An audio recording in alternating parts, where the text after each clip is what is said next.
میں ایک درمیانے طبقے سے تعلق رکھتی ہوں۔ میری 2 بہنیں اور ایک بھائی ہے۔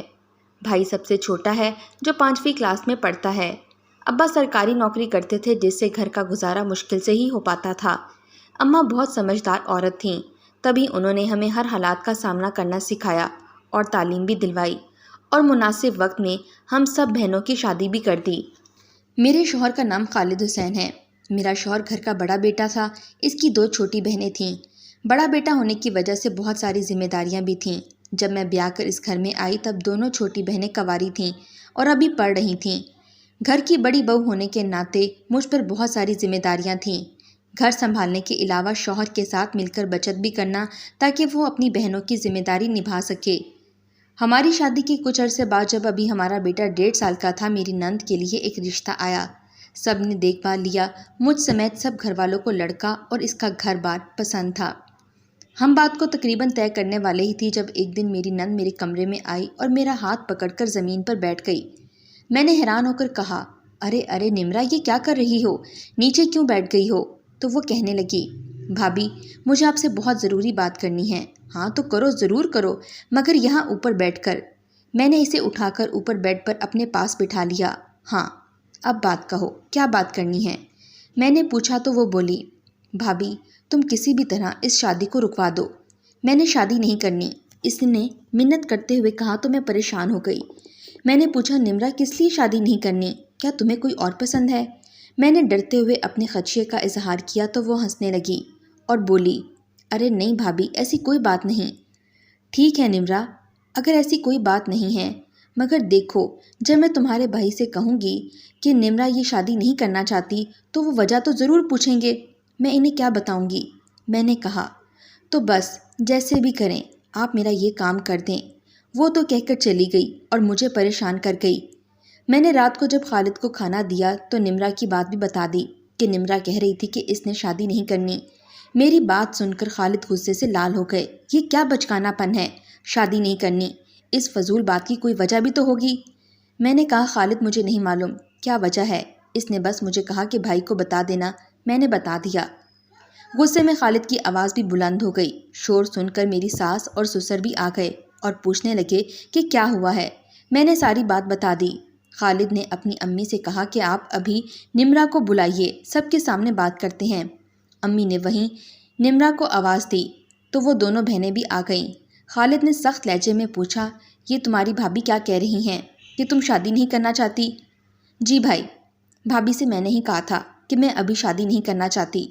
نمرا نے سر جھکا کر آہستہ آواز میں جواب دیا تو خالد پھر بھڑک اٹھے اور بولے، اچھا تمہیں یہ کوئی کھیل لگتا ہے؟ ابھی دل نہیں چاہ رہا، ابھی نہیں کھیلتے؟ حد ہو گئی ہے، ہماری فکر کر کر یہاں کمر دھوری ہو گئی ہے اور تم کہہ رہی ہو کہ شادی نہیں کرنی۔ خالد بلند آواز میں بول رہے تھے۔